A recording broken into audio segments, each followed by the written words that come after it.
Valmiki tiger reserve घूमने के बाद हम लोगों ने नेपाल की तरफ रुख किया। सोचा कि चलो चितवन नेशनल पार्क घूम लेते हैं।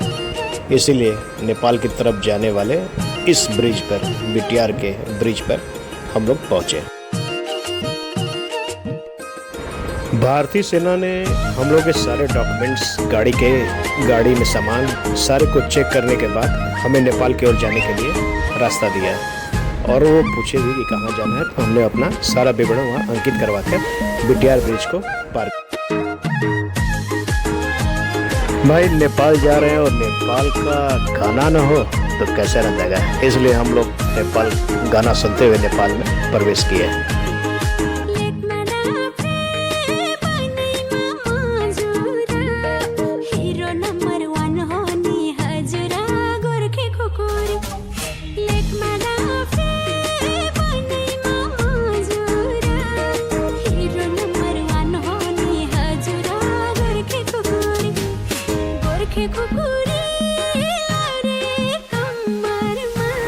सामने आपको फ्लैग दिख रहा है, वो नेपाल का फ्लैग है।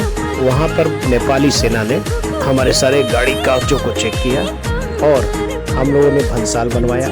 भंसाल बनाने के बाद हम लोग नेपाल में प्रवेश कर गए। हम लोगों ने भारतीय रुपयों को नेपाली रुपए में कन्वर्ट किया और अपने गंतव्य तक के लिए आगे बढ़ गए।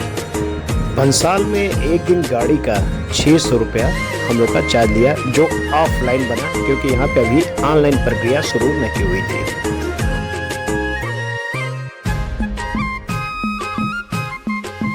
वाल्मीकि टाइगर रिजर्व से जब हम लोग चले तो 2 लेन सड़क से बर्दघाट पहुँचे और बर्दघाट से भरतपुर की जो रोड है वो 4 लेन है और एक बहुत ही खूबसूरत आरामदायक सफ़र रहा क्योंकि रोड ही बहुत अच्छी थी।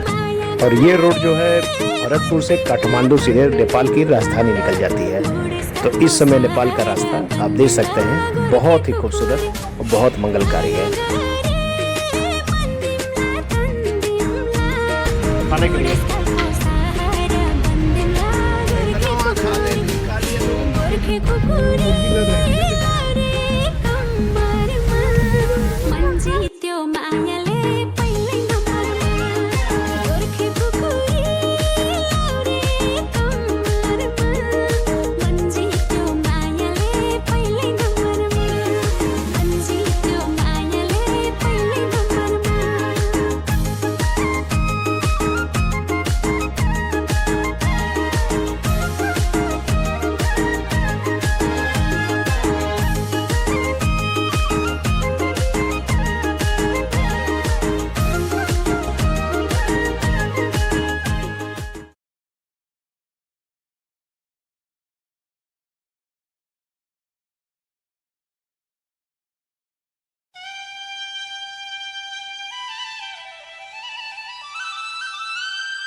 जब हम लोग भरतपुर जिला पार किए नेपाल का, तो उसके बाद जो चितवन नेशनल पार्क हो जाता है वो 2 लेन सड़क में आ गया है और चितवन नेशनल पार्क जाने के लिए हमको सौराहा तरफ निकलना पड़ा, जो गांव है।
यहाँ जो नदी है नारायणी नदी से कहते हैं। इसे पार करने के बाद हम भरतपुर में प्रवेश कर गए।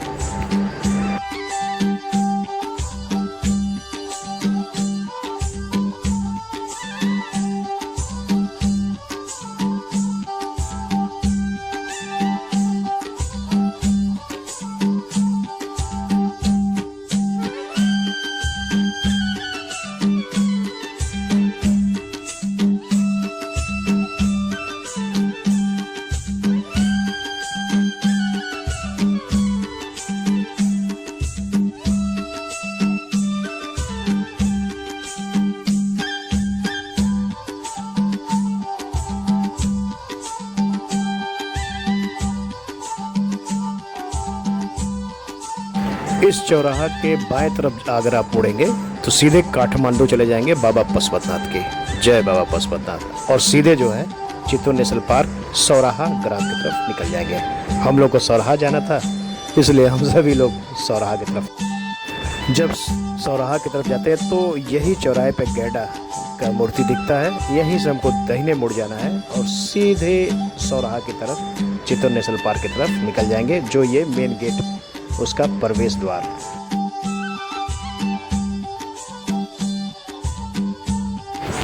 ये वाल्मीकि टाइगर रिजर्व से चितवन नेशनल पार्क सौराहा जाने की पूरी दूरी 121 किलोमीटर है, जो सुखद और आरामदायक है। बीच बीच में कई सड़कें बन रही हैं, तो हमको लगता है वो जल्दी वो भी निर्माण हो जाएगा, तो कोई ज़्यादा सड़कें खराब नहीं हैं। एक बहुत बेहतर सुविधा नेपाल ने दिया है और बहुत ही आनंददायक सफ़र रहा।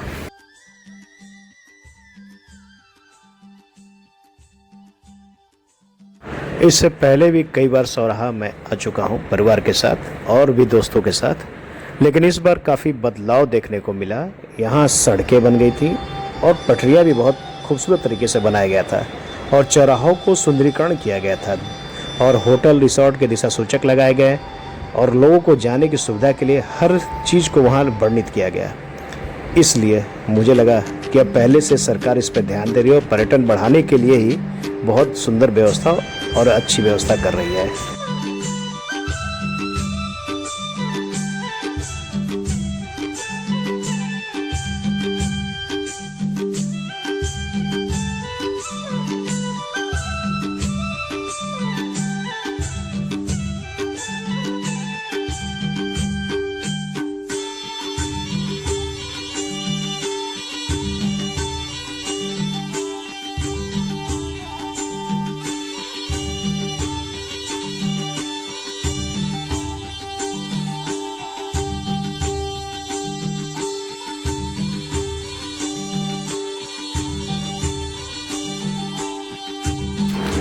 सौराहा पहुंचने के बाद हम लोगों ने काफ़ी होटल और रिसोर्ट देखे, लेकिन अंत में वहीं हम लोग गए जहाँ हमेशा रुकते हैं, क्योंकि उस रिसोर्ट में जो सुकून है और कहीं रिसोर्ट घूमने और जाने में वो सुकून नहीं मिलता।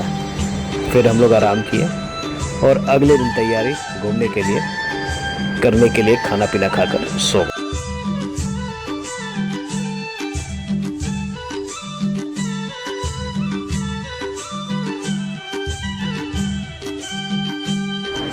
सौराहा एक ऐसी जगह है जहाँ नेचर बहुत ही प्यारा रहता है और यहाँ वृक्षों का और पेड़ों का और जंगलों का इतना भरमार है कि आपको हर जीव जंतु आपके पास मिलेंगे और लगता है कि मानव और जीव जंतु आपस में घुल मिल कर रहते हैं। यहाँ के लोग भी बहुत प्यारे होते हैं जो हर प्रकार से आपकी मदद करते हैं, इसलिए यहाँ जाने का अलग ही मजा आता है।